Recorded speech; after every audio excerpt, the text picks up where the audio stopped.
Au plaisir de vous retrouver comme tous les matins. Ñu ngi leen di nuyu di leen ziar bienvenue dans l'avant-première de la mi-journée ñu ngi leen di nuyu bu baax a baax di leen ziaral encore une fois yéen ñi di safoo di seetaan la 7TV télé bi ñu ndiroo ba noppi di ñu dajale comme ni ñu koy defee chaque matin rek ma bàyyi suñu naataango yi daal di nuyoo doyen bonjour. Bonjour Racky maa ngi lay nuyu di la ziar bu baax a baax di nuyu Adama di nuyu Pape Malick di nuyu également suñu gan gi. jërëjëf alors monsieur Fall.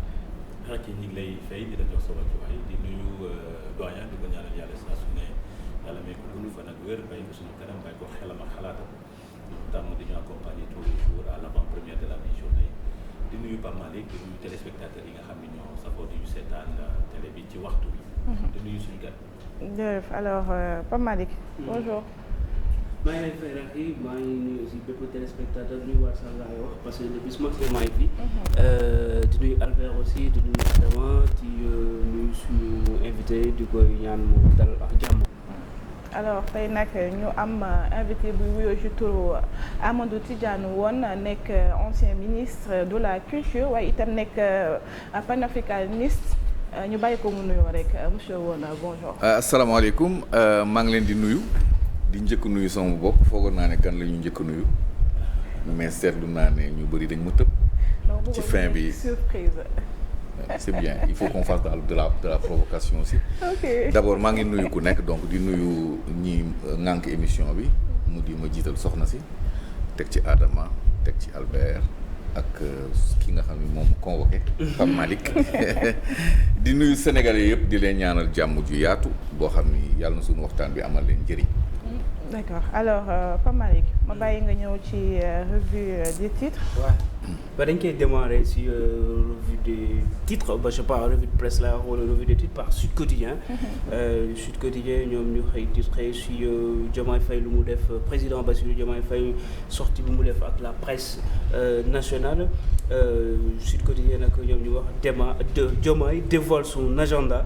ba mooy Diomaye Faye daal si lu nga xamante ni moom mooy sortie bi mu def wax li nga xamante ni moom la fas yéene def si 5 ans yi noonu la ko Sud Quotidien gisee ki nga xamante ni moom ñi nga xam ne ñooy waa Soleil ñoom net et sans fioriture ñu ne Diomaye Faye daanaka kàddoom dafa leeroon naa ñi amul benn yoon bu mu gàggee wax ñëw na nag si sujet yu bëre wax ci wàllu reddition des comptes wax tamit si lu nga xamante ni moom mooy contrat yi nga xam ne da wax daf ne dañ koy xoolaat ci ay ci digganteem ak premier ministre Ousmane Sonko wax tamit ci médiation yu nga xamante ni yu dox diggante CEDEAO ak pays yi nga xamante ni moom la ñooy les pays de l'AES Alliance des États du Sahel wax tamit ci ñi nga xamante ni ñoom ñooy institution internationale financière Banque mondiale ak FMI fi Soleil daal lu mu wax moom mooy président wax na lépp ñu dem si beneen quotidien di quotidien ñuy wax ne Diomaye téeméeri fan yu mu nekk ci état Sénégal daanaka daf doon def benn test wax ni Diomaye moo wax dañuy renégocier li nga xamante ni moom moo di contrat pétrolier yi si fonds politique yi Diomaye mu ne xaalis gis fekk fa dara daanaka lépp la ñu yóbbu wax tamit ci lu nga xamante ni moom mooy relation diggante moom ak son premier ministre Ousmane Sonko Walf Quotidien ñëwaat tamit ci Diomaye jàkkaarloo bu mu jàkkaarloo ak taskatu xibaar yi wante Bougane Gueye mu ngi koy tontu moom di jiite Bougane Gueye di jiite kuréelu politique bi di gëm sa bopp ñu ne Diomaye bu mu génnee wax Bougane daanaka yàq na lépp ndaxte ci mbiru fonds politique yi tontu na président Bassirou Diomaye Faye les Échos ñëwaat tamit ci président Bassirou Diomaye ñu ni Diomaye déballe et défend Sonko Diomaye wax na wante mu ngi défendre kii di Ousmane Sonko wax tamit ci fonds politique yi wax tamit ci encore une fois digganteem ak premier ministre Ousmane Sonko ba léegi journal bi ñu ngi def mano diggante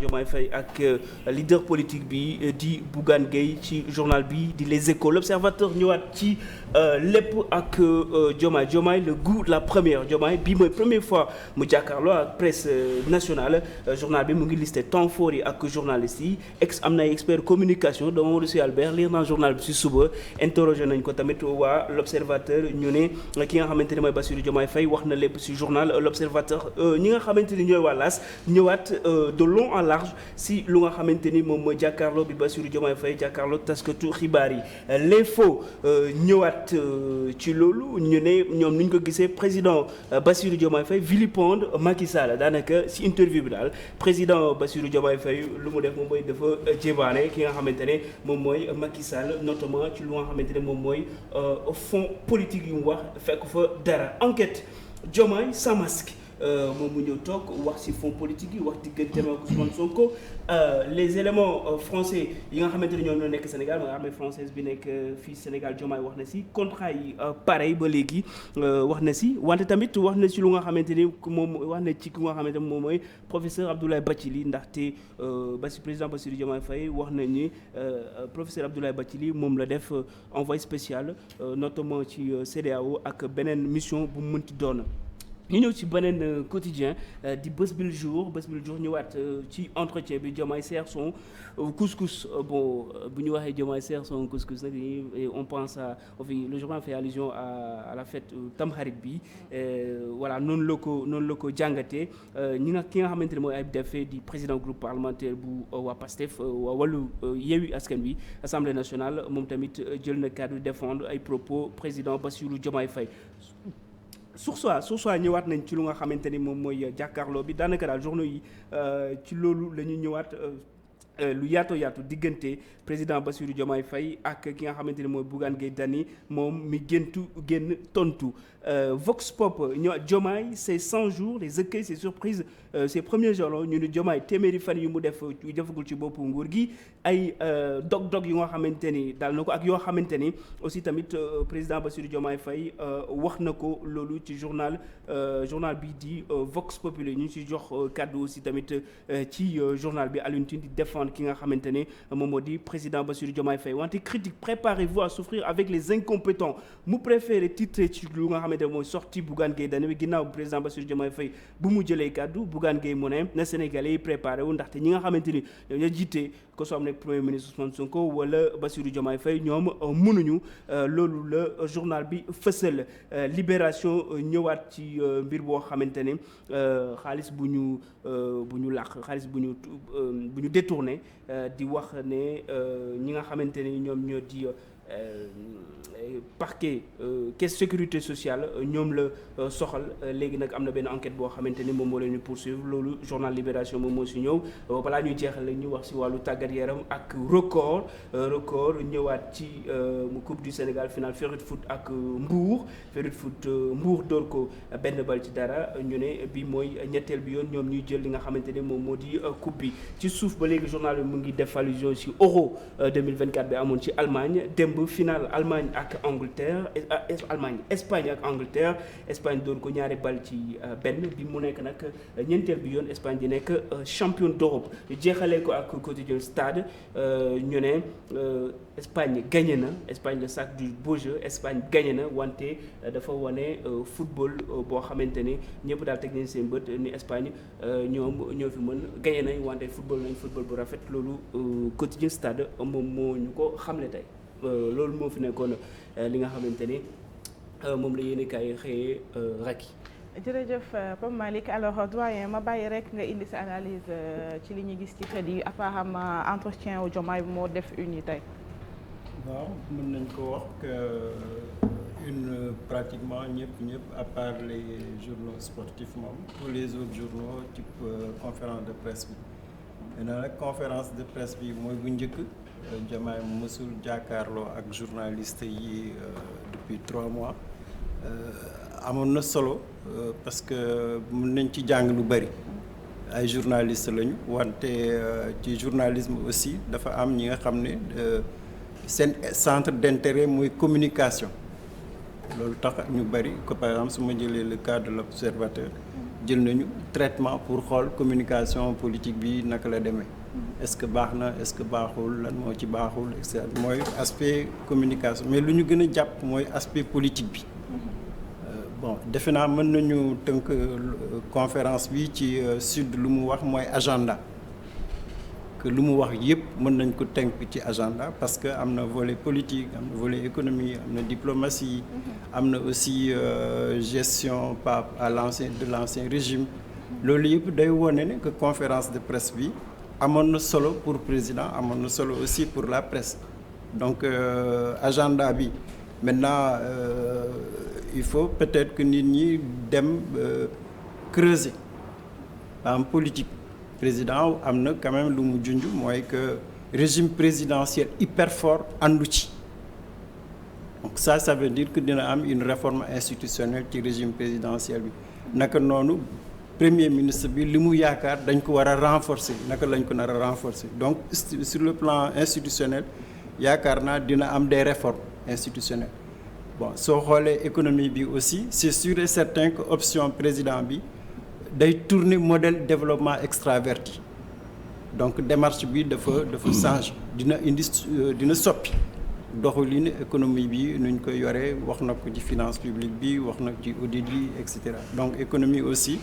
loolu benn débat soo jëlee diplomatie bi aussi bon lu rëy le président am nekk xale wala ku gën a ndaw ci chef d'État yi CEDEAO jox la mission bu diis noonu da nga jouer facilitateur médiation entre CEDEAO ak les pouvoirs militaires loolu lu rëy la président bi naka la nar a taxawee ci loolu je crois que foofu aussi jox na tegtal que moom même bu dee cas extrême Mali Burkina ñu génn nañu toog lu ko gën a amal solo mooy toog CEDEAO ak ñu waxtaan ñu xool même bu dee dañu tàggoo ñu xool naka la ñuy tàggoo bu ñu tàggoo naka la ñuy jëlee gestion des intérêts des uns et des autres dem na sax ba jox exemple Angleterre bokk na ci ñi nga xam ne ñoo sos Union européenne génn nañu mais terewul Union européenne ak Angleterre toog nañu waxtaan ba xool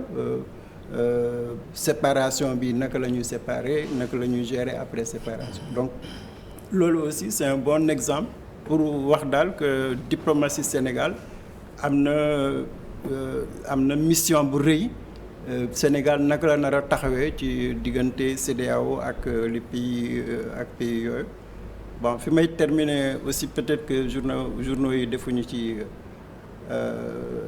prêter wuñu attention démarche de l'unité il y a une démarche inclusive la concertation et loolu aussi lu am solo la par rapport au Sénégal que moom fal nañ ko am na programme sur les 5 ans mais il faut travailler dans l'unité nag ça ne veut pas dire que ñun ñëpp ñooy bokk gis-gis non il y a des enjeux nationaux yi nga xam ne jar na Sénégal yi pour booloo pa am les réformes institutionnelles wala le développement la diplomatie on a des thèmes des défis communs comme il l'a dit muy Afrique bi muy ci biir Sénégal je pense que baax na quand même que nit ñi fàttaliku moom la ñu fal mais seul il ne peut pas changer le pays il faut que mu am un consensus sur les grandes questions d'orientation. da ngeen def allusion aussi lu mu def Abdoulaye Bathily.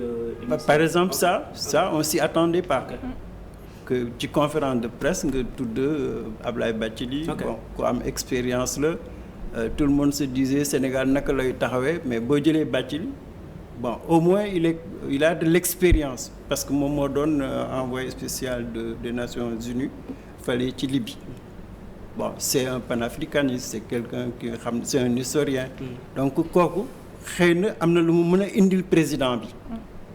Donc nu ñu tànnee Bathily ci côté boobu mais bon noonu la ñu tànnee nos universitaires. Okay. Pour la réforme de la justice ils sont pas passifs c'est des universitaires am nañu xam-xam wóolu na am nañu expérience soo leen waxee dama bëgg a réformer justice jaadu na nga mobiliser expertise nationale c'est la même chose pour les contrats pétroliers gaziers am na ñi nga xam ne am nañu xam-xam mais féetewuñu fenn.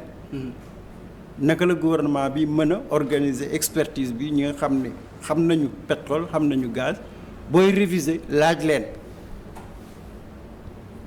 politique bi volonté politique nga am mais technicité bi il faut nga nangu que lii am na ku la ko gën a xam mu xàllal la yoon nga xam ni donc unité les consensus nationaux là. Je pense qu'il faut ñu bàyyi ci xel je termine sur la presse je pense que c'est important que président apaiser la presse en disant que presse dafa bokk ci démocratie ba delloo njukkal waa Sud ça montre qu'il faut travailler avec la presse. Pas que la presse soit au service du pouvoir. Non. Presse dafa bokk ci démocratie, dafa bokk ci gouvernance.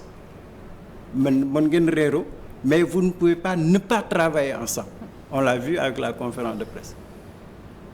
Président demul assemblée, président demul meeting, non, dafa woo journalistes yi parce que loolu mooy seen rôle, relayer l'information, créer le débat, accompagner le pouvoir. Donc pour man, en tout cas, je félicite cette ouverture d'esprit du président pour apaiser, parce qu'il y avait un conflit entre presse et gouvernement. Mais le fait que ñu choisir si médias ñeneen ñi choisir la nga foog ne loolu aussi du diviser plus que mu rassembler.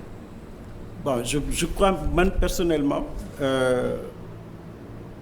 tu as des journaux, des radios, des télévisions. Okay. Président mënul def première conférence wala même une conférence de presse avec 100 journalistes. Ça n'a pas de sens. ñun dañuy noppi wala mënuñu intervenir. Non. Ouais, bien sûr, allez-y. Donc, vous aurez la parole, il termine tout simplement après, vous aurez la parole bientôt. Ouais. C'est au moins un début. Oui, l'interaction. C'est au moins un début. Maintenant, il faut... Excuse-moi. C'est un tour de parole. Allez-y. D'abord, am na loo xam ne répété nañ ko plusieurs fois, il faut que ñu déggoo ci.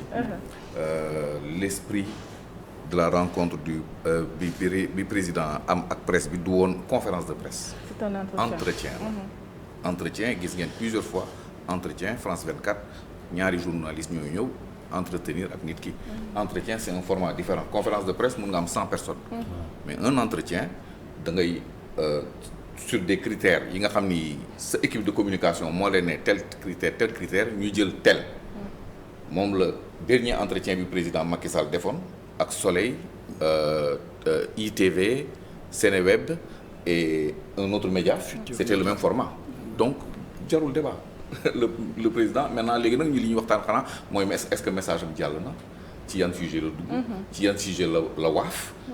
lan la war a mën a def pour que mbir mi gën a kii maa ngi xaar sama tour de parole. D'accord, tout à l'heure ci loolu la ñu ñëw parce que nous allons parler ci débriefu entretien bi alors Adama nan nga gisee li xëyee tey ci entretien bi président amateur presse bi.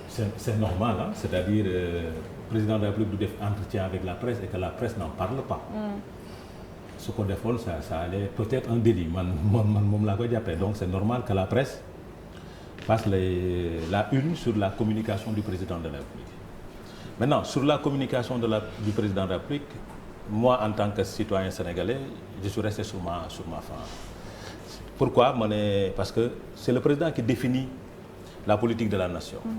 Dafay def entretien au-delà des communications officielles mooy les déclarations officielles yi nga xam ne day am le 3 avril ak le 31 décembre su demee bay def entretien c'est parce que on a raté le cours de la déclaration de politique générale. Aujourd'hui sénégalais yi ñu ngi taxaw di xaar quelles sont les orientations politiques, quelle est la vision politique du président de la République.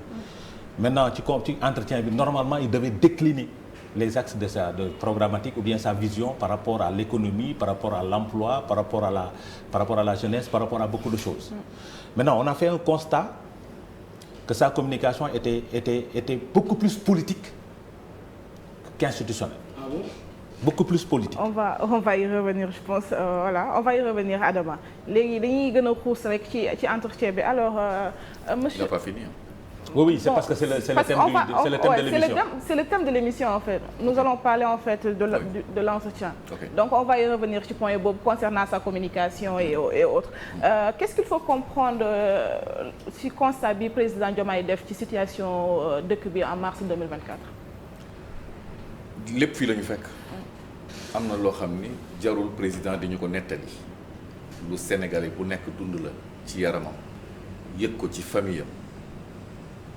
Mars 2024 alternance am na mais li préparé alternance bi moo di le troisième candidat le troisième venu dans la liste ñi nga xam ne ñi ñoo doon candidat en 2019 année boobu lañ ko commencé di singali ak di dàqe loolu moo jur alternance 2024 bi il faut toujours replacer les choses ci seen contexte. Ousmane Sonko était arrivé troisième. ñu ni ko doo ko fi waxee génne ko assemblée nationale mu bëgg a nekkaat candidat ñu radier liste bi député yëpp mais lépp fii la ñu fekk bu ñuy fàtte xam nga rétroviseur ci oto daf lay permettre nga xool li weesu pour mën a dem ci kanam.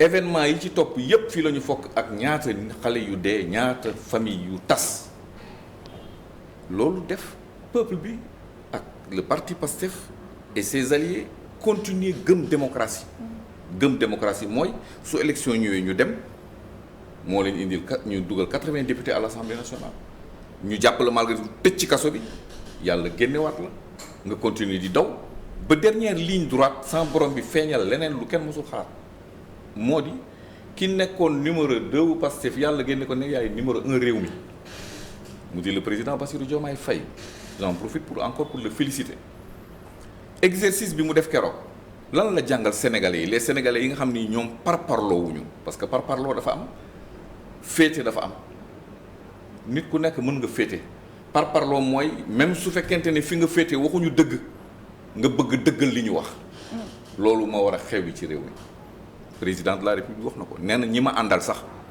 ku fi dëngal mu jubbanti la. Macky Sall aussi waxoon na loolu. mais def ko. mais non mais attendez mais xam nga là on est plus dans la politique fiction. Okay. On est dans la réalité. Le président de la république moo toog te ñu ngi koy surveiller man bind naa ko nee naa ko ñu ngi leen di xool nag yéen a woote jubal jubbanti kenn ci yéen su ne ci suñu dal ci kaw. de toute façon loolu nekkul wax.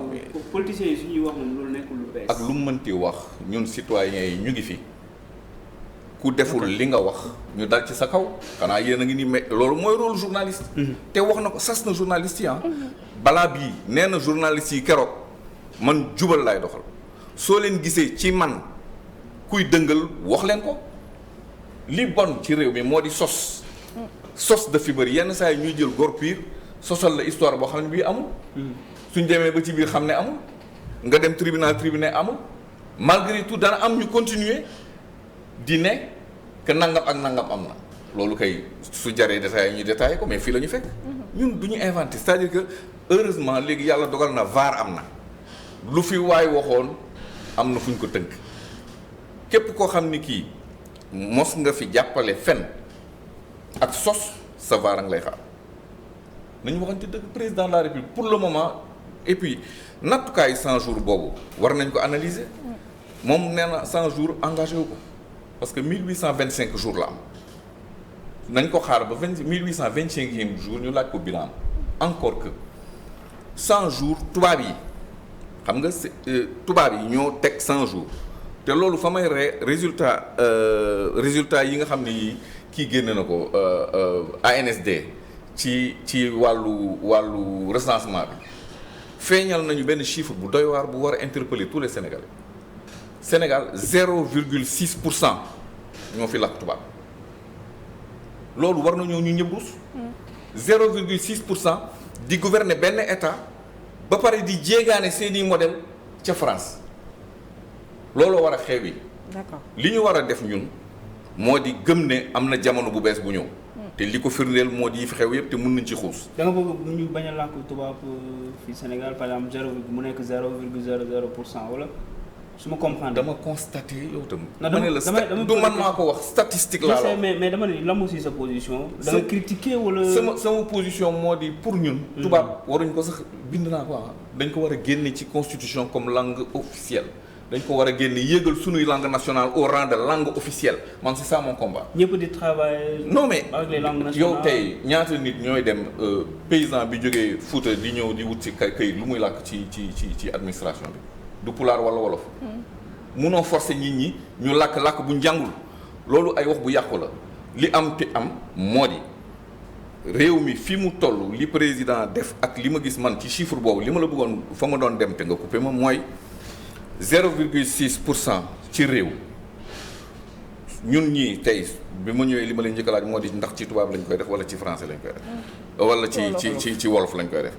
parce que am na solo sooy wax ak sa waa réew nga wax ak kàllaama ñi ëpp di dégg. mais su fekkente ne dañuy tëju ci plateau yi di wax rek ay affaires yoo xam ni la majorité dégguñu ko. du ñu développé wu. monsieur le ministre ci plateau yi on parle de plus en plus le wolof. xam nga lu tax. gis nga 78 boobu xam naa juddoogoo Abdoulaye Wade bi muy nekk candidat moo fi commencé. campagne en wolof. Senghor yëg ne lii kat nii la mu njëkk a dugal 28 députés à l'Assemblée nationale donc la progression du wolof et des langues nationales. parce que ku dem Fuuta da ngay làkk ak nit ñi pulaar.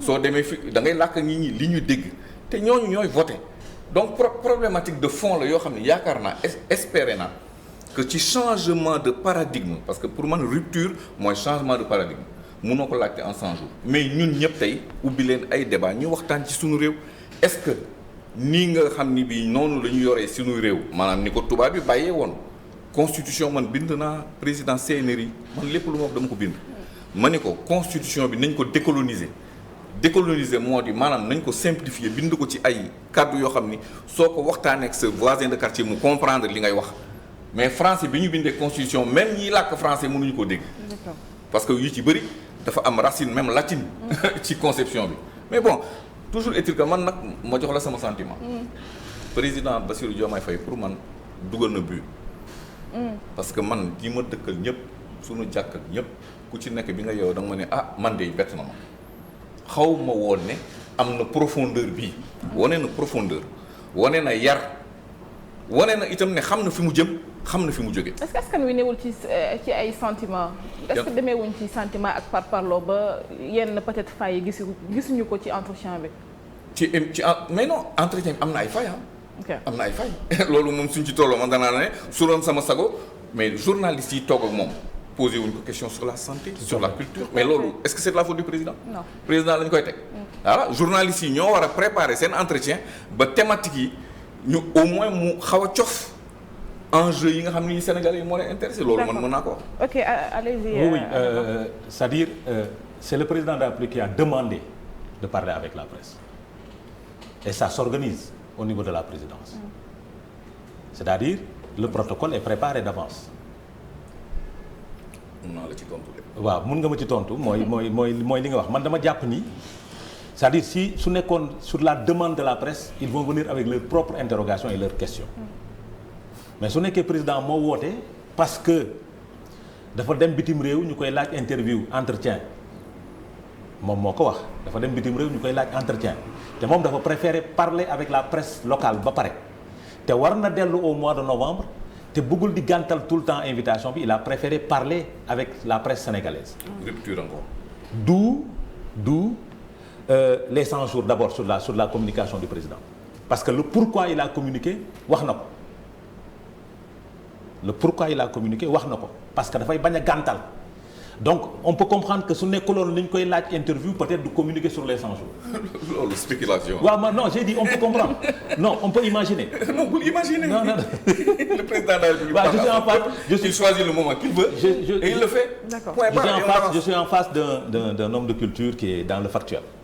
N'est-ce pas? Donc sur la démarche dañuy préciser ni noonu la demee.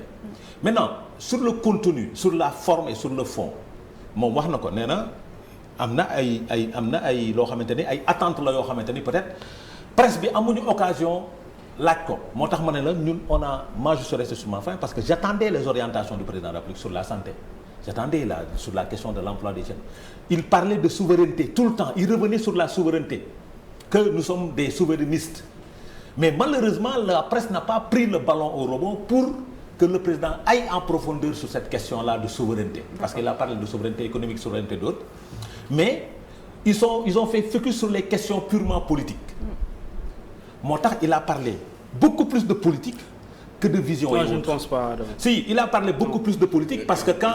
wolof bi yombul de. yaa ngi wax tubaab sax. waaw su taxawee waaw c'est vrai de ah c'est vrai. Maintenant on va se mettre derrière. Mais il a parlé moins politique que. Il a parlé beaucoup plus politique parce que ñaari waxtu ak 17 simili fukki simili ak juróom-ñaar la wax. ci ñaari waxtu ak fukki simili ak juróom-ñaar yi li ëpp waxtu ak yu teg ci politique la wax. Ok bon donc 30 minutes la wax ci l'aspect technique et autres parce que mooy le début c'est-à-dire quand ba mu commencé moi il m'avait séduit ba mu commencé entrée en matière il m'a beaucoup séduit mais ba ñu demee ba xuus j'ai dit mais arrêtons il faut qu'on s'arrête. Il répond aux questions qu'on lui pose moom tam. oui mais li ma jàpp il avait 3 choses à régler que président Macky Sall gestion bi baaxul. que Ousmane Sonko problème yi ngeen di wax parce qu'il l'a dit lépp lu nit di wax maa ngi koy dégg li ngeen di wax amul donte mën naa ci jàpp leneen ci moom ni mu waxe mën naa ci jàpp leneen peut-être su nekkoon l'objet du débat peut-être dinaa ci dugg. man tam mun naa la ci tontu parce que on est 18 millions. man ici pour défendre. non il faut débat bi mu saf xorom. sinon du saf xorom. waaw je reviens si lu nga xamante ne moom la Adama di wax bon après bon monsieur le ministre mën nga si joxe sa avis man si kii yu ma bon wax na si plusieurs sujets affaire économie wax si affaire défense nationale politique étrangère mais bon dama bëggoon poser question Albert bon après mën ngeen si tontuwaat bon c'est une question politique le président wax comment dire président lu mu wax ne le premier ministre c'est le meilleur premier ministre de l'histoire du Sénégal ba pare aussi tamit mu wax ne déclaration politique générale bi nga xamante ni moo nekkoon coow li diggante gouvernement bi bon représenté par le premier ministre ak assemblée nationale et que pour ñu def ko au lieu que ñu koy def à l'assemblée nationale mën nañu def benn assemblée populaire loolu moo gën a am qualité loolu moom mooy ay mots président de la République est-ce que su fekkee ni loolu la est-ce que le président jël beaucoup plus en côté politique pour répondre lu nga xamante ni moom moo di question bi que question wu république boo xamante ni ci état Sénégal lay waxee au lieu que mu waxee ci état Sénégal ak république mu bàyyi ko di def politique est-ce que yow constat boobu nga am. non disons que président wax na tontu ñi nga xam ne luñ ko laaj mais tontu dafa doy waar parce que dëgg-dëgg daf moo jafe. dëgg-dëgg moo jafe ku am xel déglu président muy wax li mu wax ci Ousmane Sonko nga xam ne à la limite il est gêné à la limite. Ah bon? Parce que lu mu sëkk ak Ousmane Sonko defe naa lu diis la gis nga confiance nga ñëw ba taxaw ne kii mënuma am ku ko gën. que nekk président de la République il faut faire confiance à la personne qui le dit si tu fais pas confiance tu es dans un autre type de débat ki ma am moo ma gënal ñëpp moom laa gën a wóolu fi ma jaar ak moom kenn mënul xej suñu diggante président de la République bu demee ba àgg foofu je pense que lu ñuy wax la raison si on est doué de raison et de bon sens on doit accepter que leur relation est bâtie sur des options politiques, sur la confiance, sur peut-être même des choses que nous ignorons. Et Wade disait que c'est le meilleur de tous, alors que xam nañ fu mu mujj après. Oui, mais quand Wade le disait, pourquoi il le disait? Wade restait 2 ans à l'étranger. Idrissa Seck était là, en train de croupir dans la misère. 2 ans Idrissa Seck di liggéey pour Abdoulaye Wade pour mu falu jamono boobu gisoon nga fii keneen ku dul Idrissa Seck donc la confiance que Wade avait en Idrissa Seck c'est une confiance absolue pendant 2 ans il t'organise ton parti ta coalition il t'amène au pouvoir mais c'est la même chose pour Diomaye et Sonko Diomaye l'a dit même peut-être de manière beaucoup plus simple liggéey naa fukki at pour moom mu nekk président moom mu liggéey fukki bés mu def ma président. xam nga Albert wax yu mel noonu dafa waroon daw yaramu Sénégalais yi. parce que quand même lépp fii la ñu fekk. gis nga y a une vidéo de Blé Goudé candidat en Côte d'Ivoire pour def benn vidéo di kañ Ousmane Sonko di bakk Ousmane Bassirou Diomaye Faye pour ne leen jox ngeen ñu leçon ci Afrique li ngeen def fii ci Afrique moo waroon xew ci réew yu bëri ci Afrique lan moo fa tax kilifa gu ne man la rek du doon keneen. mais Blé Goudé aussi moom est-ce qu'il est bien placé pour joxe des non mais attendez parce que lui moom daanaka guerre bu andi woon Côte d'Ivoire en 2010 boo. xam nga man waxuma ci guerre dama la ne. je veux dire par exemple bu fekkee da ngay joxe exemple boo joxe des. xam nga yéen bàyyi leen polémique de. non polémique de au ras des pâquerettes. non déjà tu nous as amené à Idrissa Seck il y a 20 ans. non on parle du Sénégal aujourd'hui et du progrès bi ñu ko war a jox. non man mais bu ma distraire pas c'est habile mais bu ma distraire pas moi je sais où je vais. li ma la wax moo di réewum Sénégal tey li ñu fi soxal moo di naka lañ koy changer xale yi am xëy hôpitaux yi bëri écoles yi bëri mbéy mi dox ci loolu la ñuy taxaw loolu la ñuy wax. On n'est plus là pour des états d'âme sur Idrissa machin. Non.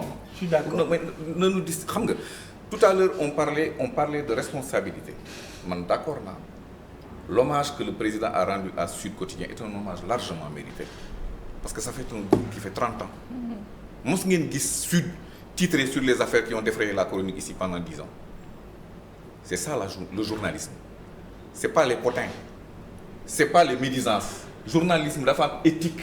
dafa am déontologie journaliste du Sud. Non mais affaire Casamance bi tamit bon. Vous chipotez encore. Moi, non mais tamit boo waxee. Quel journaliste? Bon, donnez-moi le nom du journaliste et les circonstances dans lesquelles il a parlé, je pourrais me prononcer, mais nit doo wax nii rek dans l'absolu. ci yan dama ko inventé quoi. non yëguma ko. Monsieur le ministre sachez que da lay relancer rek. Non mais moo tax ma mais moi je voulais terminer mon raisonnement. Allez-y. C'est-à-dire que Allez-y. gis nga il faut accepter objectivement le couple président Sonko, c'est politique. Ils ont la même vision, ils iront jusqu'au bout. Maintenant, politiquement, soo buggee analyser comment un conflit pourrait survenir. Et pourquoi il devrait survenir? Mais ça, c'est de la politique. Tu fais de l'analyse. Mais mënoo wax tey jii, il a 5 ans. Il a fait 3 mois. Tu dis ah non, c'est la catastrophe. Mais tu n'es pas dans la politique. C'est ça le subjectif. C'est-à-dire que am na li nga bëgg, mais est-ce que li nga bëgg moo nar a am? Du am. C'est la même chose pour la question du projet. Mais ku déglu honnêtement ku déglu su fekkee rek tu es dans l'analyse politique d'un pouvoir, c'est illogique de penser que Diomaye n'a pas de projet. C'est illogique. Ah mais comment maintenant tu peux ne pas être d'accord. Ouais, mais attends, je termine. Non, je termine. Tu peux ne pas être d'accord. On a le droit d'en mais douter. quand un parti politique, une coalition te dit que vous avez pris une orientation depuis 60, c'est un développement extraverti. Mais tout le monde le sait. C'est extraverti. On ne peut pas se développer avec ce modèle-là. Mais quelqu'un qui vient dire je développe un modèle endogène. Tu penses que le modèle endogène n'existe pas? Mais pensez que c'est endogène. Modèle bi nga xamante ne moom la ñuy adopté fii nii. Mais l'endogène, c'est la presse par exemple qui te donne un exemple. Il aurait pu aller en France faire sa conférence de presse. Mais loolu. Attends, ce qui est endogène là. C'est un détail pour vous. Non. Mais vous êtes 1,18 million. Et voilà, pour la presse. Ça n'a aucune incidence. Gis nga pour la presse. Rappelle-toi de Senghor et de Diouf au moins. Toutes les communications étaient à l'étranger. Mais quand quelqu'un mise sur la presse et te donne l'exemple de Sud, c'est que Sud fait partie de notre démocratie.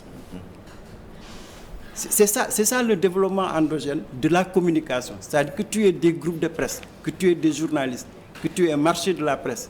C'est ça qui va développer le marché de la communication endogène. Mais si tu dépends que de la France, mais les Français, ils sont là, hein? Ils ont leur radio, leur télévision, leurs journaux. Tu les as jamais vus parler du Sénégal? Ça les intéresse pas. C'est ça la rupture. Quand tu es extraverti, tu dépends de l'étranger. Mais quand tu es endogène, tu cherches la racine. Comme il l'a dit, la langue. C'est pas une petite affaire. Dans notre constitution, depuis 60, le français est la langue officielle. Mais quand moi, il a fait 0,6%. Mais même nos étudiants. Si tu vois aujourd'hui le malheur de l'école sénégalaise, c'est à cause de la langue. On ne maîtrise pas la langue. Donc pour ñëwaat ci endogène bi, mais il faut développer les langues nationales. Mais ñun lu ñuy wax nii, mais honnêtement, imagine-toi suñu doon wax français, tu penses que tu auras l'audience que tu as? Mais doo ko am. Alors Adama, tu vas y revenir. li mu bëgg wax c'est vrai. Mais malheureusement, on n'a pas vu l'orientation du chef de l'État par rapport à ça. C'est-à-dire que bonne politique éducationnelle la ñu am moom la ñuy orienté yan réforme la ñuy def sur l'éducation pour permettre l'introduction de nos langues nationales. C'est important, on avait besoin de savoir nous citoyens sénégalais, n'est-ce pas? Parce que il a dafa wax 2h17. Mais alors, si tu as écouté, par exemple, du point de vue le paradigme, le président a dit la formation professionnelle et technique, qu'on revoit les curricula pour l'adapter à l'agriculture, à l'industrialisation, au secteur gaz et pétrole. Mais ça a été déjà fait. Doyen, loolu ça a été déjà fait, travaillé par les professionnels du secteur. Mais vous avez dit qu'il n'a pas donné l'orientation. Il vous rappelle une orientation, vous n'êtes pas d'accord. Non, j'ai dit. Non, déglul baax ni ma la. Man, non, attends. Je donne mon point de vue, monsieur le ministre. Je fais ma lecture de sa déclaration, de son entretien. Pour man, le côté bi ngeen di gis man mën naa bañ a gis boobu. Absolument.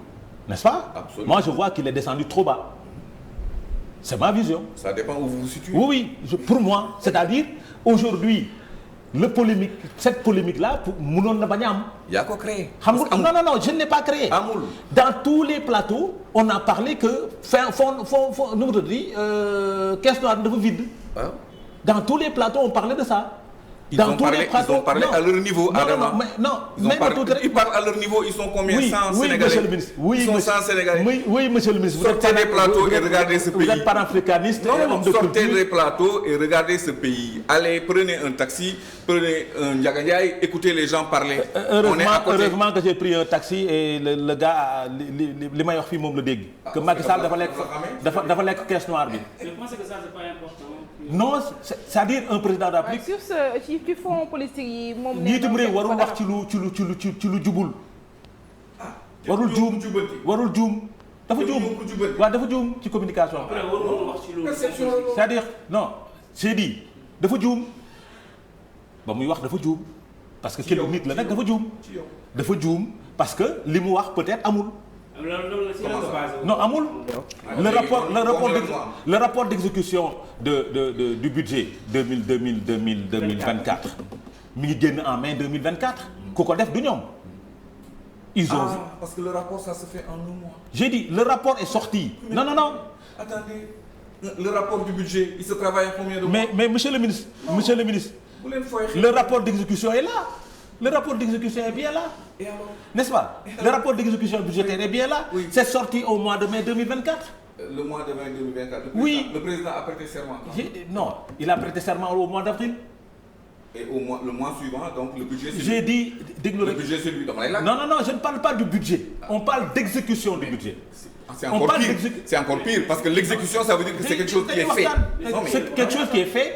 Ce qui est vrai. Vous allez vous enfoncer là une mauvaise. Non. Mais ce qui est vrai, c'est que rapport boo xamante ni direction générale du budget moom moo ko def. 31 mars 2024. nee nañu budget bi exécuté moom mooy fonds politique yi ñuy wax au total moom mooy boo jëlee. tout le crédit yi 79 milliards la au total mais nee nañu 22 budget wu alloué à la présidence moom mooy fonds kii. non à la présidence globale. Non à la présidence globale. Non pour fonds politique yi 8 milliards.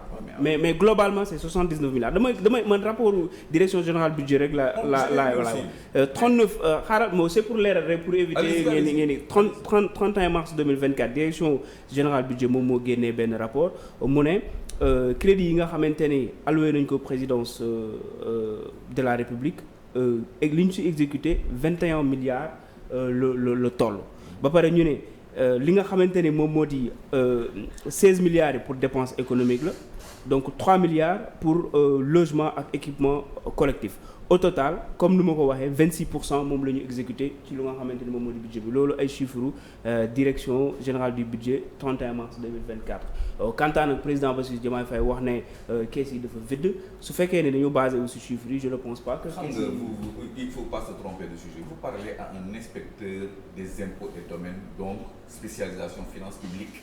Il ne parle pas en l'air. On ne peut pas mu wax dara nga ñëw rek toog. Quand ce rapport n'est pas bon. Non mais attendez. Je pose une question. Écoutez-moi alors répondre. vous m'avez posé une question. La direction du budget, c'est des Sénégalais comme vous et moi. Lui aussi, c'est un Sénégalais comme tout le monde. tous les jours. Mais oui, vous vous attaquez au président. Moi, je n'ose pas m'attaquer au président. Tout simplement parce qu'il est le président de la République, qui est votre président et le mien. Déglu-moi, Manila, le budget, c'est une prévision. Oui. Et au fur et à mesure qu'il est exécuté, et chaque mois, il y a des rapports pour dire nous en sommes là, nous en sommes là, nous en sommes là. Le ministre de l'économie et des finances était le directeur de la programmation. Oui. Donc arrêtez de parler de choses comme ça. C'est des choses sérieuses où des gens travaillent tout jour et nuit, formés aux meilleures écoles du monde et du Sénégal. On ne peut pas sur un plateau dire oui, non, c'est fantaisiste. Non, ça c'est des perceptions. Ça fait bien ci débat nii, mais la réalité ñi toog seen bureau di ñu seetaan tey xam nañ ne soo leen waxee ne su président de la République ne fonds politique yéen di wax fekk ma fi dara xam na ne ministre am des finances mu ngi koy déglu xam na ne ministre am des budgets mu ngi koy déglu xam na ne premier ministre nga koy déglu xam na ne bailleur de fonds internationaux yaa ngi koy déglu su fekkente ne loolu daf ko wax rek ci nii pour mu neex la yow ah non moi je pense je prends très au sérieux la fonction de président et je pense que vous auriez dû venir avec un document qui dément le fait que le président a dit qu'il n'a rien trouvé. Là, c'est intéressant. Non, je n'essaie pas de démentir. Moi, je pense que je suis en face d'un ancien ministre de la République bu toog comptable conseil des ministres plusieurs années. Absolument. N'est-ce pas? Absolument. Et xam nga naka la ñuy dégager les budgets. Absolument. C'est trimestriel, je pense. Dama jàpp aujourd'hui ci rapport bi li ñu wone le rapport là qui est présenté. Ouais, mais il est tout le temps du ren chaque mois le rapport qui est présenté parle de taux d'exécution de 24, et quelques % d'accord. Du budget global. N'est-ce pas? Budget mooy lan. Budget prévision la. Non, budget du xaalis bu teew. Du xaalis bu voilà, donc budget c'est une prévision. Ouais. On te dit on prévoit de dépenser de temps à temps. Ce qu'on avait prévu, on ne l'a pas fait. On a exécuté 26% de ce qu'on avait prévu. C'est tout. Mais bon, maintenant, mais quel est le problème là? Oui, il n'y a pas de problème. Ils essaient de créer un problème. Il n'y en a pas. Non. Moi, je n'essaie pas de créer un problème. Mais si, moi, j'ai entendu mon président de la République wax ni le budget nu mu tuddati caisse noire yi fekk fa dara. man li ma doon intéressé. rapport d'exécution pour man le président de la République warul wàcc foofu. c'est-à-dire li ma doon intéressé Adama yow en tant que homme de média li ma doon intéressé tey mooy. nga dem ci yenn entreprise yi nga xam ni trésor public Sénégal. oui mu ngi leen amal ay milliards. oui soo demee trésor public. ñu ne la mënuñu fay man loolu foofu laay xaaree nit ñi c'est-à-dire que mënuñu fay lu tax ndax. am na lu fi jaar loolu ngeen war a enquêter mais pas di naan président foofu attendez monsieur attendez monsieur et là je veux dire je connais moi je le dis à la télé parce que je leur avais promis que su ma ñëwee dama koy wax man leen trésor public li fa dankaloo ci ay bon di xaar ñu fay leen lu tax parce que li fi jaar te budget bu bees bi voté guñ ko te assainissement yi nga xam ni waroon nañu ko def ci mauvaise exécution budget US ci loolu lañ nekk sama gars yi suñu woon jàmbaar tey fonctionnaires yi weer sax duñu leen fay. non. nañ def alors doyen doo fonctionnaire. doyen lan moo ci sa xalaat. allons-y débattons. ba Albert yow lan nga xalaat si budget bi bon président ne ni kees yi gisu fa dara fonds politique yi gisu fa dara en tout cas man rapport bu nga xamante ne direction générale du budget bu ma lire sànq. Voilà budget bi exécuté guñu ko de façon entière quoi donc yow lan nga si c'est-à-dire que bon pour man il faut rétablir la vérité. Oui. C'est-à-dire que président jógul rek ne fekk mu fi dara. Non il a raisonné en termes que li mu fekk c'est au rouge au mieux orange. Tu te rappelles de cette expression? Ouais. Donc il y a un certain nombre de faits qui illustrait pour lui la mauvaise gestion qu'il a trouvée. C'est le recrutement d'agents, des engagements, le fait d'accorder des faveurs aux anciens ministres, la mauvaise gestion des fonds politiques. C'est tout ça qu'il a rassemblé pour dire que lui, il a une autre perception de la gestion des fonds politiques, une autre gestion. Donc, il n'a pas remis en cause le principe des fonds politiques. mais pour moi ce qu'il faut comprendre et ce que j'appuie c'est que mënuñu jox à un président de la République 10 milliards 20 milliards 30 milliards il dépense sans traçabilité. Et ça il l'a dit. mais est-ce que mais c'est ça qu'il est en train de remettre en cause. Monsieur le ministre yow xam nga ni fonds politique yi de la présidence xam na lu dafa xew le directeur de cabinet xam na lu ci xew. waaw y a ces 4 personnes dont tu cites là ils sont au courant de ce qui se passe au niveau oui mais Adama sauf que dans votre raisonnement vous le savez mieux que moi parce que vous avez été ministre de la République ci laal ba déglu ma. waaw yaa ci laal ba doxal xam naa naka la déglu ma. ma ni la gis nga les fonds politiques budget bi prévision la. waaw maanaam on autorise le président ba 8 milliards. parce que loolu moo nekk ci loi de finances bi. tout à fait ba 8 milliards mën nga dépenser mais du xaalis bu ñuy ñëw juugal la ci biir palais. à la requête à la demande su fekkente ne kii demandé waroon demander de janvier à avril. waaw mu laajte de janvier à décembre. nga ñëw yow. mais vous savez que loolu mënul nekk monsieur le ministre. mën nañ ci xuus mais garaawul garaawul je vous laisse ça rek je vous laisse ça c'est un détail technique parce que quand même président de la République saa yu waxee débat bii moo warloon am c'est-à-dire le président de la République devait être au-dessus de la mêlée c'est-à-dire il devait être au-dessus de la mêlée ne pas être à gérer quand moo ko posé question non journaliste yi ah ben voilà waxal ñoom il devait être au-dessus de la mêlée non man au-dessus de la mêlée non quelle est la réponse da ngay d'accord ak man da ngay d'accord ak man qu'un président de la République aussi. mais si on lui pose une question il répond Adama. alors il répond. doyen. c'est parce que c'est des questions comme ni ko Bougane waxee dictées préparées là. les gens ont déjà préparé leurs questions. Pas de considération pour vos collègues. Parce que non, moi j'ai beaucoup de respect pour ceux qui étaient là. Je ne pense pas qu'ils vont venir avec des dictées préparées. Tu vois Adama, ce qui est subjectif c'est dangereux. Moi je l'ai écouté 2 heures. Mais moi aussi. Comme nous tous. Ah ben, mais du point de vue de l'analyse. Sa capacité d'analyse et de réflexion de manière spontanée, si tu ne comprends pas ça, honnêtement, c'est que tu n'es pas dans le registre. Je ne suis pas obligé de réfléchir comme vous. Voilà. Donc, je ne suis pas obligé. Mais voilà, mais maintenant, si on est dans la borne... Je ne suis pas obligé. Oui, d'accord. Mais maintenant... Non, comme vous, je peux vous dire que vous êtes partisan. Mais maintenant, moi, ce que je voulais dire... Heureusement que Adam a dit ça. Ça dit qu'on est dans l'état. Oui. Soit on a des capacités pour critiquer, on critique, on argumente. Ou on n'est pas capable de le faire, ben on est dans les débats de Borne-Fontaine.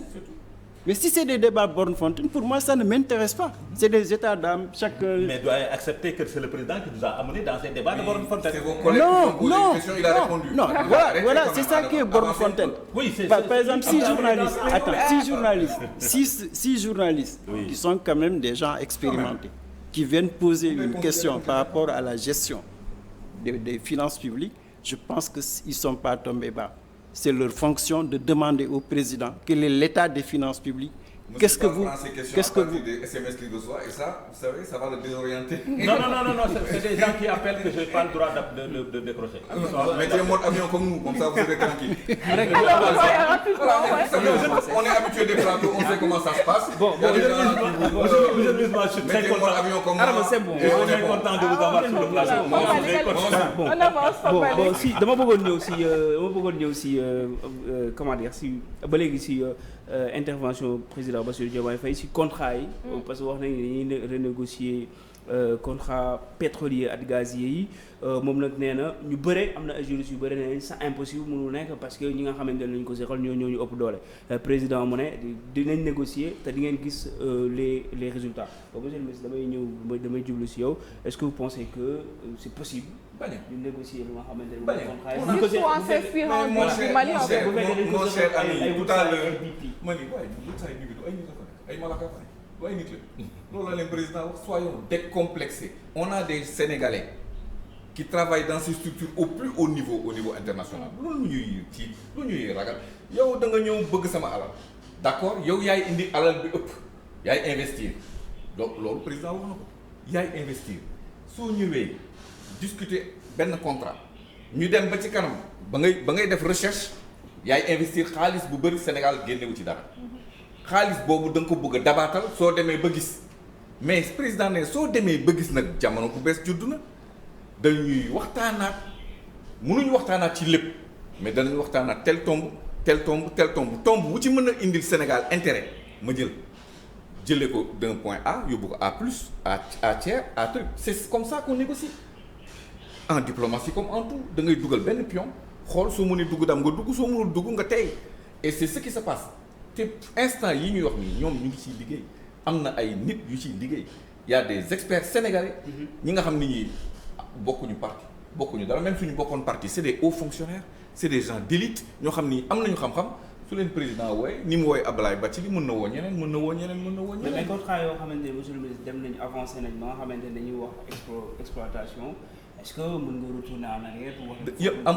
adduna bi amul lu ñu mënul waxtaan amul ñaata guerre mondiale moo terminé autour d'une table ñun nañu gëm suñu bopp c'est ça plutôt que je devrais dire à mon jeune frère Bougane gëm suñu bopp moo di gëm intérêt Sénégal yéene askanu Sénégal pas ñun pas ñun waaw ne tonton moom ci kanam pour le moment dama la ne ñun askanu Sénégal du pour yow du pour man li ñuy xeex nii pour pétrole bi du pour yow du pour man pour sunuy sët la pour ñoom suñu ñëwee ñu fekk fi dëkk bu dàq Dubaï doo fi nekk du ma fi nekk mais jar nañu ñu xar suñu tànk tubéy tey pour que ñoom seen avenir naan amul benn réew ci àdduna boo gis soo demee tey Paris édifice yi ñu fay visiter Tour Eiffel ban siècle du siècle passé siècle yi passé su ko Eiffel deful woon est-ce que tey ay nit danañ jël avion di ko dem seeti c'est aujourd'hui qu'on pose les fondations du Sénégal de demain boo xam ne bii ñun duñu fi nekk mais au moins suñuy sët danañu nekk ci réew mu neex réew mu naat ne gàcce ngaalaama suñuy maam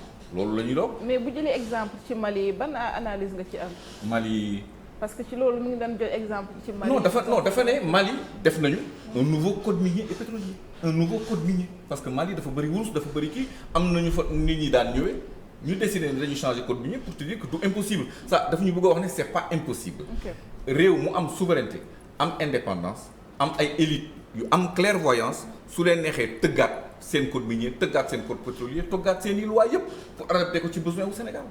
loolu rek la. alors doyen juste ci pétrole ak gaz bi renégociation yenn contrat yi est-ce possible oui ou non waaye itam ñëwaat na ci yenn contrat yi nga xamante ne Macky Sall signé woon na ko pour mettre à l'encre bon pour xaw ma nan laa koy waxee xokatal askan wi la wala pour métital askan wi jëm ci wàllum ndox bi ba heureusement appliqué wuñ ko ana ban jàngat nga ci am. waaw mais pour man état amul lu muy tiit ci négocier contrat li ma jaaxal mooy que Sénégalais yi ñooy wax ñun waruñu négocier man loolu moo ma gën a jaaxal c'est-à-dire que ñu ngi ci contexte bi nga xam ne dañu néew doole yàlla may nañu pétrole may nañu gaz commencé na génn xëy na fii ak at dinañ ko am mais naka la Sénégalais mën a xalaat ni que nañ bàyyi noonu. mais su fekkee dafa am ay clauses yu permettre. mais y a pas de clause éternelle qu'on ne peut pas modifier au niveau commercial. mais par exemple su fekkee dañ la poursuivre par exemple entreprise compagnie pétrolière ak gazière su fekkee dañu poursuivre état du Sénégal affaire bi mën na jël ay at peut-être aussi tamit loolu du arranger Sénégal te c'est possible que ñu condamné ko. ci mais je pose que des questions. Je vous réponds, il faut changer de mindset. On vous appelle à changer de mindset, surtout vos générations. Je pose que des questions. Tous les vieux encore d'accord, mais vous ne devez pas avoir peur de l'avenir. Tu vois ce qui est paradoxal. Toi, tu envisages une impasse alors qu'on n'a même pas commencé. Je prends l'Arabie Saoudite. L'Arabie Saoudite n'avait pas d'infrastructure, n'avait pas de ressources humaines. C'est des sociétés étrangères qui ont exploité le pétrole. Mais à un moment donné, ils ont arrêté tous les contrats. Créé Aramco. Ils ont dit maintenant, nous, vous travaillez, on vous paye. Ils ont modifié le contrat. Mais le Sénégal est dans cette dynamique. Tu as du pétrole, tu as du gaz. Il y a un contrat qui est déjà là. Mais le contrat, le partenaire, il a 82%. Toi, tu as 18%. Mais bon sang, si tu veux développer l'agriculture, si tu veux industrialiser, si tu veux réorienter tout le système éducatif, mais il faut que le pétrole te serve à quelque chose. C'est ça que tu vas renégocier pour voir progressivement comment tu peux aller de 18 à 30, 40, 50 jusqu'au terme du contrat. Il ne s'agit pas de rompre le contrat. Il s'agit de l'améliorer. C'est ça le gagnant-gagnant. C'est mutuel. Mais il n'y a pas un partenaire idiot pour dire que moi, je ne vais pas te donner plus progressivement. Il n'y en a pas. ah bu fekkee ki ngay négocier mën na wax ne bon on négocie pas les contrats on renégocie pas les contrats. Mais c'est dans les contrats. La négociation fait partie du contrat. aucune liberté. su fekkee dañ ko ficelé ba pare. ficelé ba ci lan. Par exemple. man je me base sur la déclaration de l'actuel directeur général de Petrosen. L'actuel. Donc, qui a été nommé il y a pas longtemps. Oui, okay. L'actuel. Ok. li nit ñi di wax nii yëpp moom il l'a réglé. Il a dit le Sénégal pour Woodside à 52%. Pour GTA, il a 60%. Donc c'est pas les 82% dont il parlait. Oui, pour GTA, il a 60%. Et il dit... 82%. Non, pour Sango, avec 82%. Il dit, avec le nouveau code minier pétrolier, on peut aller à 75%. Fan GTA ou Sangomar? Woodside ak GTA. Okay. C'est-à-dire, lui... Code minier du top de l'entreprise. Lui, principe moom lii la wax. vidéo baa ngi fii moom lii la wax le nouveau. dafa ne. Woodside Sénégal 52% la ci am. GTA 60%. mais avec le nouveau code pétrolier. mën nañ dem ba 75%. donc avec les réformes je pense que mën nañ dem vers un nouveau code pétrolier pour permettre au Sénégal mu am beaucoup plus que li mu am. Il a dit le Sénégal n'est pas perdant dans cette affaire il l'a dit. Depuis le début des contrats il a dit moom ba mu ñëwee dafa ne le Sénégal n'est pas perdant mais mën na am plus. mooy li président de la République wax. mooy on peut avoir plus. et dinañ gis ni on aura plus. maintenant. mais Adama li nga wax ni loolu c'est une chose mais le faire aussi exécuter ko loolu aussi beneen chose la.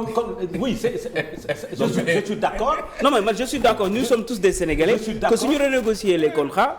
ba ñun dañuy si bénéficier wu mais dama ne le fait que nga wax ko ni déclaration par exemple directeur Petrosen mu ne on va avoir 80 ou 90% c'est très bien. mais tamit déclarer ko ak def ko tamit. gëmoo ni mën na nekk pas mal. c'est-à-dire wax je sais pas. justement ce que je veux dire non il est dans son rôle il est journaliste. je ne sais pas je sais pas. donc mais moom li mu wax avec le nouveau code pétrolier. parce qu'il y a un nouveau code pétrolier quoi qu'on puisse dire. les clauses day soppeeku. les choses vont évoluer. n'est-ce pas. Ouais. En fonction du nouveau code pétrolier. Et dans ce cas Sénégal mën na jóge ci 52% dem ba 75%. yàlla nañu ko fekk ci mën na jóge ci 60% pour GTA dem ba 75%. te loolu maa ko dégg. il disait que ce que les gens disaient sur les 10% loolu paaru Petrosen la. il l'a dit loolu paaru Petrosen la mais leneen li ñuy wax parce que quand même au moment bi ñuy rechercher ak nangam sangam il faut que Petrosen am paaru boppam. mais le Sénégal en tant qu'État mën na am lu ëpp loolu maintenant nag pour l'intérêt de ce pays nous devons beaucoup plus réfléchir monsieur le ministre parce que da nga bëgg ñu construire. voilà non yaa ngi ci yoon bu baax bi nag yow rek lay def yow moom fi mu ne nii sama xel commencé na dal. nous devons beaucoup plus réfléchir sur cette question-là parce que teenu pétrole day jeex n'est-ce pas le nombre de barils bi ñuy wax moom la ñu am ci gaz day jeex. président wax na ko. oui je dis pas ça. Maintenant quels sont les mécanismes qu'il faut mettre en place pour que yooyu su tariree naka la ñuy def ba continuer di bénéficier des bénéfices du pétrole de ces ressources là. Parce que le président Macky Sall met en place des fonds, 2 fonds mooy le fonds intergénérationnel ak beneen fonds bi. Est-ce que ça waruñu dem ci leneen loo xamante ni au-delà de ça parce que Dubaï l'a compris. Il est en train d'investir dans le secteur touristique, dans le tourisme du sport. moo tax muy investir Arabie Saoudite l'a compris. parce que xam na ni tôt ou tard teen yi day jeex.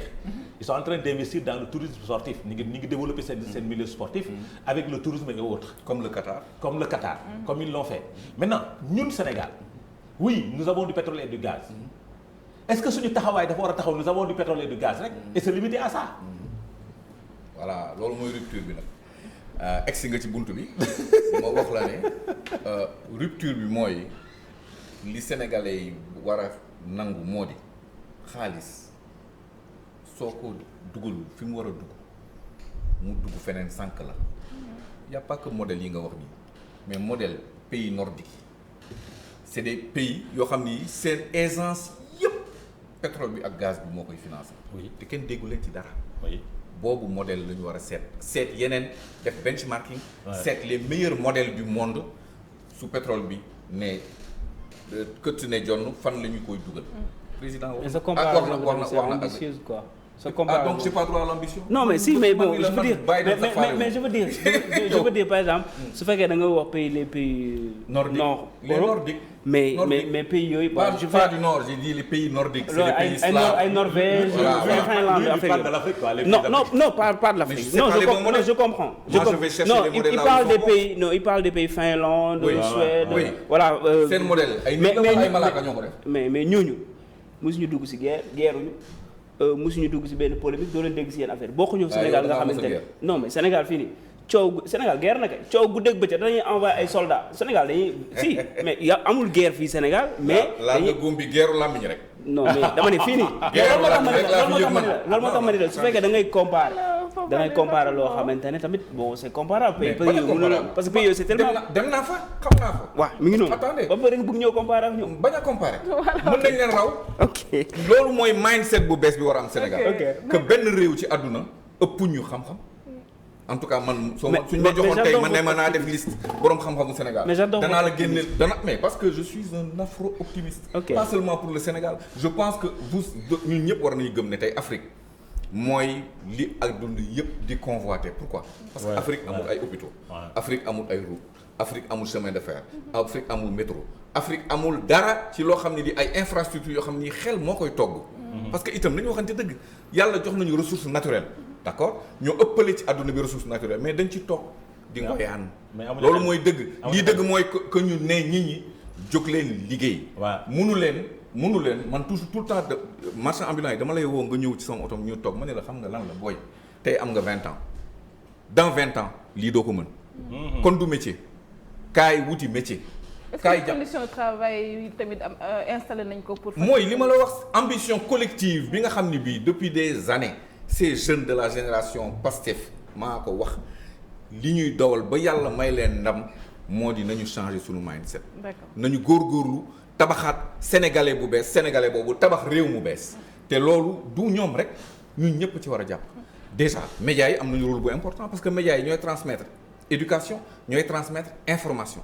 nañu fexe donc information nar a doon xam nga soo ubbee journaux yi généralement pour ñoom information moo di oto fiir na tel na doon violent na doon sanglant c'est ça l'information mais loolu mindset tubaab la ñun mën nga quand même man mën naa la tey nga taal oto ñu dem Fuuta ma yóbbu la ci tool boo xam ni xale bu ndaw muy exporter gombo sur le marché européen il a créé 200 emplois stables kenn waxu ko dara waxu la kenn abalu ko dara état bi dimbalewu ko kenn dimbalewu ko te Fuuta 300 000 hectares mu ngi noonu ne yàmbalang mais nañu toog ñu wax loolu le président woote te rupture bi ñun soo gisee ñun dañ demoon ba toog fàtte di bind rek mais soo gisee ñu sol suñuy tubéy léegi di xeex pour aider ces jeunes à réussir sans rien leur demander c'est parce que pays bi suñuy doom ak suñuy sët dañu bëgg mu neex yenn saa yi damay bambaane sama sët ma ne ko booy yàlla na yàlla def rupture bi yéen ngeen muurloo ko loolu la ñu war a wax ci réew mi mais nekk fii rek ku sol chemise bu bleu nga ni sol na chemise bu bleu Youssou Ndour day xool na kële Gris Bordeaux def na mais attendez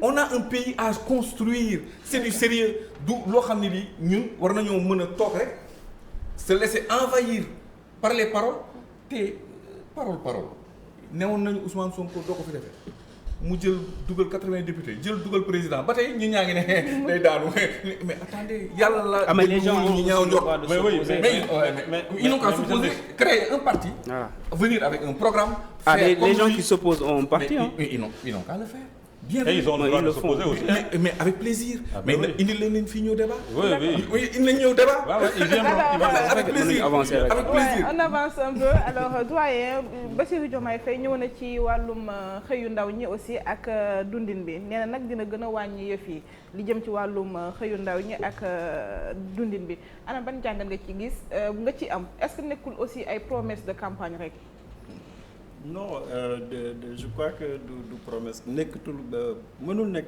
presque promesse de campagne affaire emploi des jeunes ak dundu askan bi c'est les deux questions qui sont posées à Diomaye léegi ñu ngi doon wax pétrole gaz moom ci conférence bi expliqué na naka la comprendre malédiction du pétrole. Malédiction du pétrole mooy que am nga ko amulu la benn njëriñ. nga bàyyi agriculture bi nga bàyyi pêche bi nga bàyyi artisanat bi nga yaakaar ci pétrole bi nga xam ne day jeex. lu dal Nigéria. ñun am nañu expérience négative waruñu xaal ba loolu dal l'emploi des jeunes aujourd'hui c'est vrai qu'il y a des réformes de l'école de l'enseignement supérieur, la recherche pour ñu gën a am des enseignements liés à nos réalités sociales et économiques loolu benn pàcc la rek c'est-à-dire comment reformer le profil de l'étudiant mais maintenant pour l'emploi réellement buddul agriculture élevage tourisme artisanat mais mënoo créer de l'emploi. Tu peux pas créer de l'emploi donc il faut que ñu nangu pétrole bi ñu am gaz bi ñu am or bi ñu am les matières premières yu ñu am il faut que ça soit lié ci agriculture bi ak l'industrialisation. C'est les deux options qu'on a et Diomaye il a au moins compris ça. C'est une alternative.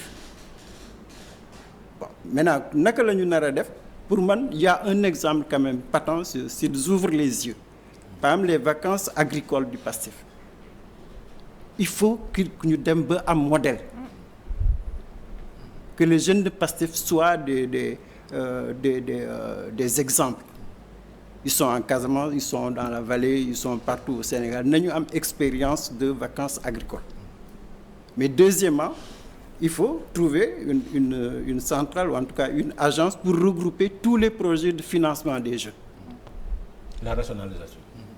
Ça soo amoon benn centre de financement tu vas financer des activités. Moi je suis contre les financements des projets à la volée là non ku indi projet agricole ferme agricole wala béy tomate pomme de terre et cetera ku indi industrialisation tu finances une activité économique. On ne finance pas mais état bi defoon na fi projet agricole Prodac bi ñëpp xam nañu fu mu mujj après. Oui, mais je sais pas si non mais je veux dire que si ñu defaatee projet est-ce que tamit bon du mujj foofu est-ce que def projet yi aussi tamit c'est une solution. Non par exemple ñun notre difficulté c'est qu'on ne comprend pas c'est quoi l'échec. On ne comprend pas on a peur de l'échec alors que l'échec c'est la mère de l'expérience. ma ajouter un peu d'eau à son bissap. Parce que aujourd'hui c'est vrai le Prodac pour moi c'était l'un des projets les plus structurants à faire au Sénégal. Honnêtement man ci régime Macky Sall je disais Prodac je disais ñi defar kii je m'excuse ça va me revenir Souleymane Jules Diop géré woon na ko. PUDC. Absolument. Je disais voilà pour man les projets les plus structurants dans lesquels il faut mettre moyens yu bari pour que xale yi am xëy et pour que réew mi changer kanam mais Prodac fu mujjee xaalis bi dafa ne foras. C'est ça. C'était quoi le problème? Non mais c'est ce qu'on doit jubbanti. C'est-à-dire des gens qui sont spécialisés dans notre pays pour que xaalis bu ñëw ñu ne ko foras te ñi duñ ko gis. Le ministre de l'Agriculture a commencé avec les semences avec les engrais dañu transformer circuit de distribution bi éliminer intermédiaires yi bari nga xam ni yow amuloo bureau cartable nga yor oto suñu la laajee foo jëm nga ni maa ngi ci affaire yi yan affaire nit da ngay am entreprise. donc businessman la quoi. waaw businessman la wala damay maa ngi ci marché yi comme ils disent maa ngi ci marché yi mais attendez et tu n'as pas de siège tu n'as pas d'employé tu n'as pas d'entreprise ou même soo amee yooyu yëpp tu ne payes pas la sécurité sociale ni la retraite ñi ngay employé loolu c'est ça li ñu war a jubbanti gis nga chantier jubbanti bi dafay yaatu Mamadou nga baal ma mais li nga doon wax bëggoon naa ci sof leen rek gis nga agriculture éducation fàtte woon naa la wax sànq le ministre de l'éducation c'est Moustapha Guirassy quoi qu'on dise de zéro à rien il a créé l'IAM donc ce monsieur-là il peut faire une politique d'éducation et il est dessus mais on ne peut pas lui dire en 100 jours voilà il y a tant d'universités il y a tant d'écoles non mais il est en train mu ngi liggéey te maa ngi gis tout le temps communication yi muy def te bëriwul wax moom ak Abdourahmane Diouf ñu ngi réformer suñu système éducatif mais loolu day quitter maternelle bi ba ci kaw maternelle bi secteur privé bi am na ci wàll man damay seet dans certains quartiers ay tubaab ñooy jóge fële ñoo créer jardin d'enfants spécialisés pour les autistes spécialisés pour tel capter marché ñun sénégalais ñu toog di xoolee ñun ñoo war a changer mentalité maanaam ragal ñàkk ragal l'impossible président wax na ko mu ni l'impossible man xaw ma ko impossible mënul nekk ndax fi ma jaar xam naa ne rien n'est impossible donc sénégalais bu nekk tey da nga war a gëm ne le champ des possibles est largement ouvert naa seet ci sama gox ci sama koñ ci sama dëkk ba ma jógee au village lan laa fa mun a def loo xam ne dana jox juróomi nit ñu xëy l'exemple que je vous ai donné tout à l'heure na seen teel a ñëw ñu ànd Fouta c'est un jeune de rien du tout il a créé des emplois stables yoo xam ni ñii dana leen fay 75 000 mais attendez c'est ça le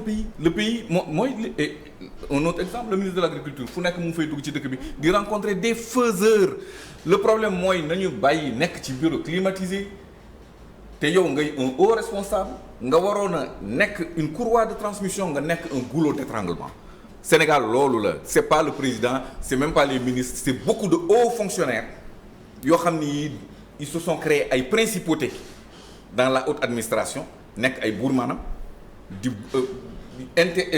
argent wu réew mi parce que soo demee ci yenn réunions yi ba gis parking bi gis oto yi nga ne te yëpp ay directeurs ay machins. yoo xam ne ce sont des privilégiés quoi.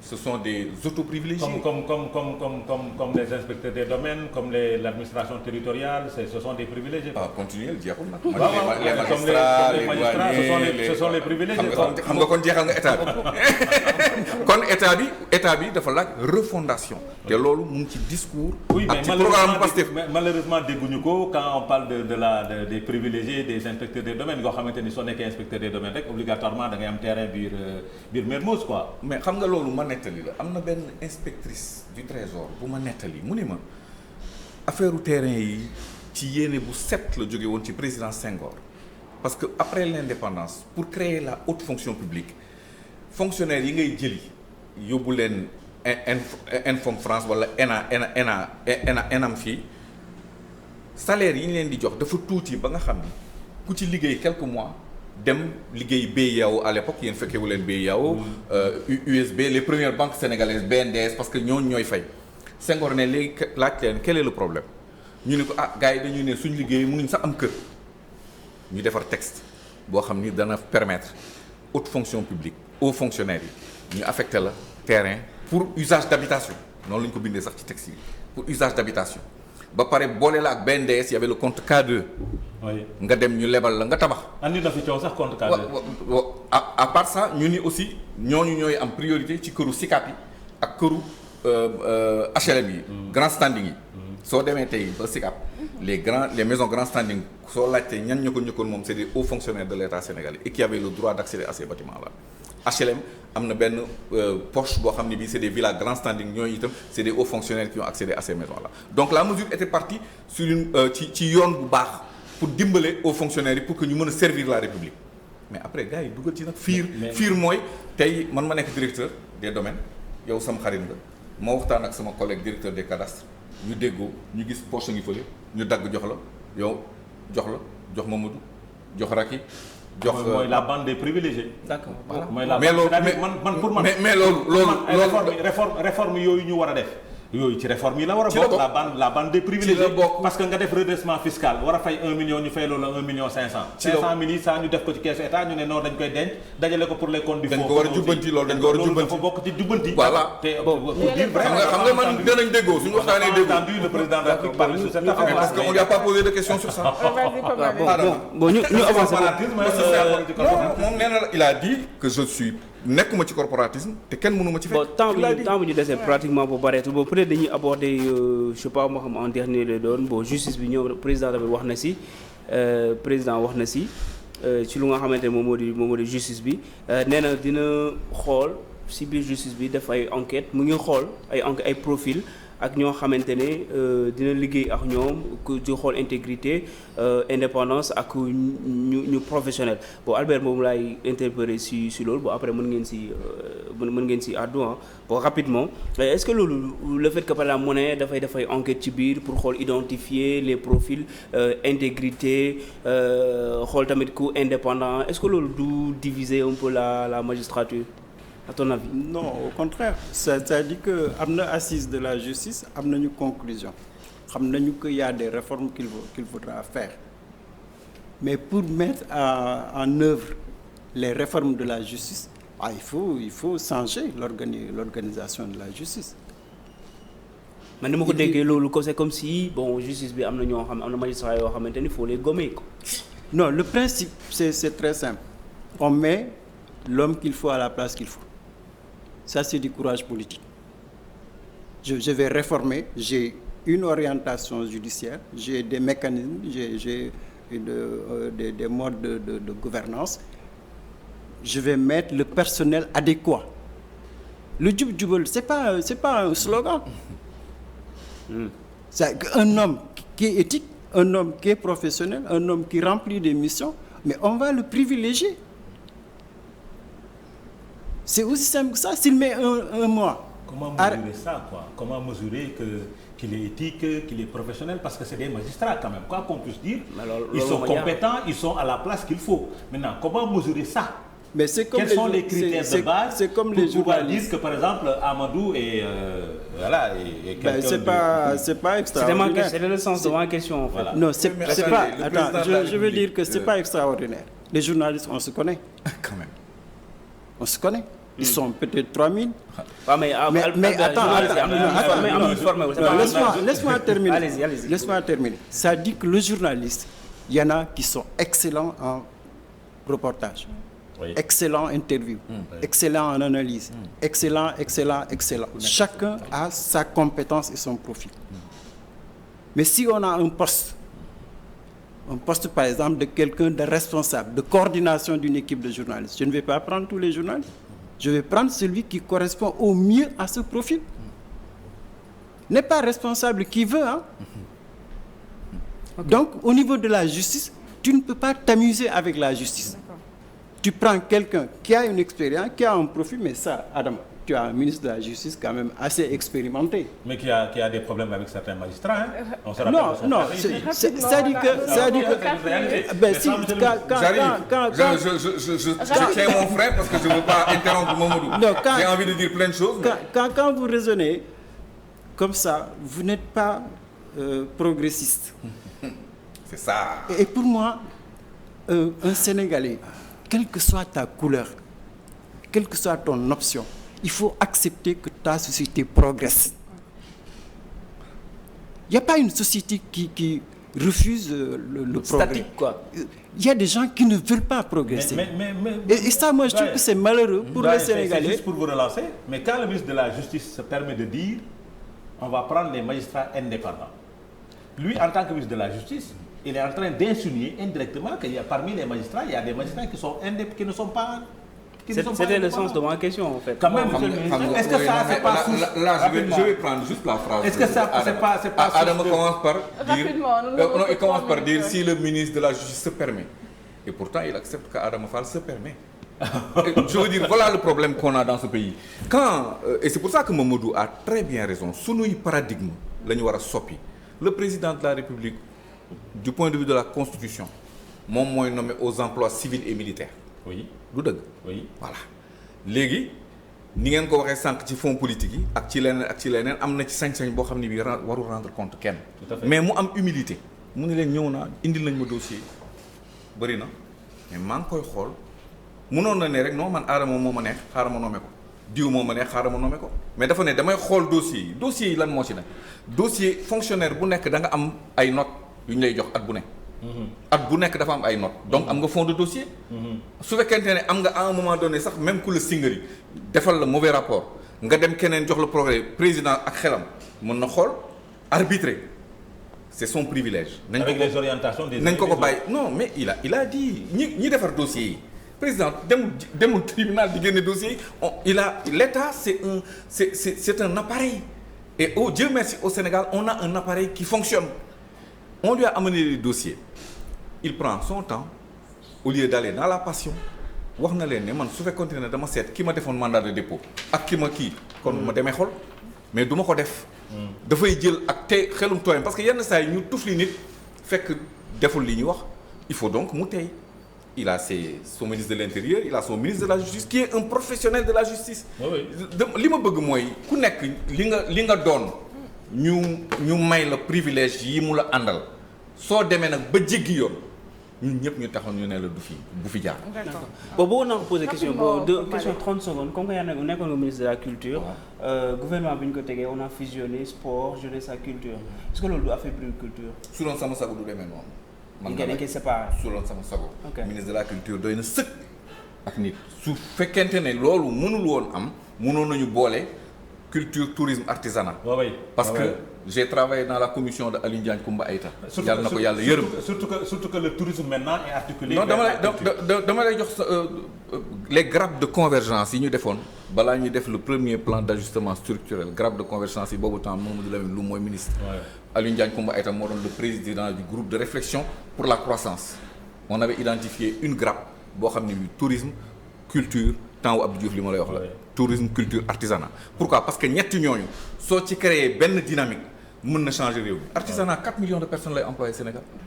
fonction publique xam nga ñaata 500 000 maximum. 325. non fonction publique maximum 3 bon maximum non fonction publique et privée. Ça fait soo leen boolee. soo leen boolee 500 à j'arrondis tout le temps au plus haut. 500 à 600 000 emplois. Artisanat di employé 4 millions de personnes. ñu jël mais nañu xoolaat modèle de développement bi mooy li mu wax sànq li nga xam ne lii rupture bi sénégalais yi wooteel mooy nañu changer suñu gis-gis. D'accord. jubanti. Merci beaucoup alors da ngeen may baal tàggatoo bi rapidement vu que invité bi moom faw mu tàggatoo nañu bàyyi nga tàggatoo rapidement rek ñu tëj. xanaa ñaanal leen ak aussi di sàkku ci yéen débat yi nañu dugg dans les questions de fond. des questions de fond yenn saa yi am na solo pour gindi sénégalais yi réew du njaga njaay boo xam ne bi chauffeur bi daf koy yóbbu fu ko neex président de la république mën na sax jël yenn décisions yi ay ministre am ne ko mais doo génn ci mbedd mi di ko wax. mais mun nga tëjoog moom nga ne ko su doon sama soko doo ko jaaree nii mais doo amuloo droit amuloo sañ-sañ génn di ko wax directeurs yi les grands directeurs du Sénégal ñi ci bëri ñu formé leen aux meilleures écoles du Sénégal waroon nañu sant tey yàlla mooy li ma la wax on a un chef de l'État on a un premier ministre et la plupart des membres du gouvernement qui sortent de l'école sénégalaise formés ici au Sénégal et qui ont des compétences aux normes internationales ce qu'on nous demande à nous citoyens moo di na sàppe yi jub nañ jubal sàppe yi premier ministre liqaam président jiite ñu dawal réew mi mu daw dans 5 ans suñu gestoo ñu xam fan lañ toll mais demaguñu sax di faqastal peau de banane def na lii loolu defalu réew ngeen baal ma. merci beaucoup alors Pape Malick merci doyen merci ngeen baal ma tàggatoo bi Adama merci fidèles téléspectateurs di leen jox dig daje ëllëg ak jàmm même chaîne même heure.